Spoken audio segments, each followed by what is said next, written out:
शेतकरी मित्रांनो, नमस्कार. ग्रीनवूड ॲग्रीमध्ये पुन्हा एकदा सर्वांचं स्वागत.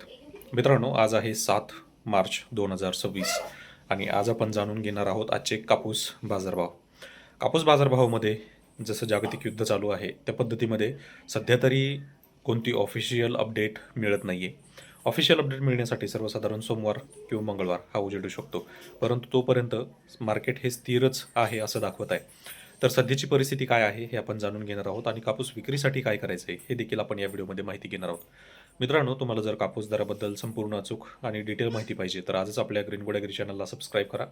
सोबत नोटिफिकेशन बेल देखील ऑन करा, जेणेकरून तुम्हाला नवनवीन व्हिडिओचं नोटिफिकेशन हे पाहायला मिळेल. तर मित्रांनो, आज आहे 7 मार्च. आपण जवळजवळ 4 मार्चपासून पाहतोय की मार्केट हे 54,100 रुपये झालेलं आहे आणि ते आजही 54,100 रुपये आहे. म्हणजे त्याच्यामध्ये ना वाढ झालेली आहे ना कमी झालेली आहे. काही ठिकाणी अशी परिस्थिती आहे की कापूस जवळजवळ संपलेला आहे आणि काही ठिकाणी म्हणजे थोडक्यात मराठवाडा विदर्भामध्ये अजूनही कापूस आहे. त्यामुळे CCI सेंटर देखील चालू आहेत. आता 54,100 रुपये भाव झाल्यामुळे नक्की परिस्थिती काय आहे? तर सर्वसाधारण स्थानिक बाजारपेठेमध्ये 7,000 रुपये सरासरी भाव चालू आहे. तोच आपण जर छोट्या जिनिंगकडे जर वळलो तर तिथे साधारण 7,200 7,300 हा दर आहे आणि एकंदरीत जर मोठ्या जिनिंगकडे गेलो तर साधारण 5,000 7,500 रुपये हा दर आपल्याला पाहायला मिळतोय.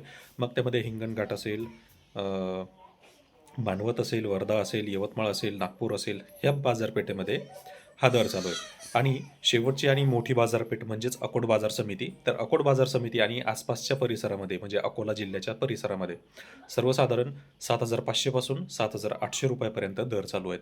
आता हे दर फार जास्त हलणार नाहीत सध्याच्या या 2-3 दिवसामध्ये तरी. आणि महत्त्वाची गोष्ट म्हणजे काय, तर मार्केट इथंही स्टेडी आहे, मार्केट थांबलेलं आहे, मार्केट स्थिर आहे. यदाकदाचित जर एवढं मोठं युद्ध चालू आहे, त्याच्यामध्ये इम्पोर्ट एक्सपोर्टवर एवढा मोठा परिणाम झाला आहे, शेअर मार्केटवर परिणाम झाला आहे, ग्लोबली मार्केटवर पण परिणाम झाला आहे, परंतु कापूस बाजार हललेला नाही आहे, ही विशेष बाब आहे. नाहीतर आणखी आपले 8 दिवस वाढले असते. आता याच्यामध्ये मार्केट किती दिवस स्थिर राहते याची ही पाहण्याची खूप मोठी परीक्षा आहे. कारण इथून एकदा मार्केट हललं की मार्केट लगेचच चाल करणार आहे आणि मार्केट बऱ्यापैकी इथे वाढणार आहे. किती वाढणार आहे, तर सर्वसाधारण 400-500 रुपये आणखी वाढ अपेक्षित आहे. त्याच्या पलीकडेही होऊ शकते, परंतु त्याच्या पलीकडे आपल्याला फार काही जायचं नाही. कारण मी पहिल्यांदाही सांगितलं आहे, 54,500 रुपयाच्या नंतर तुम्ही कापूस विक्री करा. 55,000 होईल, 56,000 होईल, या आशेवर बसू नका. आता ऑलरेडी 54,100 रुपये मार्केट आहे. आलंच तर थोडंफार 100-200 खाली येईल किंवा मार्केट पुन्हा 200-300 वर जाईल. आणि 54,500 झालं की तिथून पुढे लगेच 1-2 दिवसामध्ये किंवा 8 दिवसामध्ये आपल्याला कापूस विक्री करायचं आहे. फार काही जास्त थांबण्याची गरज भासणार नाही किंवा जास्त त्याच्यावर अवलंबून राहू नका. कारण मार्केट कोणत्याही परिस्थितीला खाली जाऊ शकतं आणि तसे जाण्याचे चिन्ह आहेत. कारण ऑलरेडी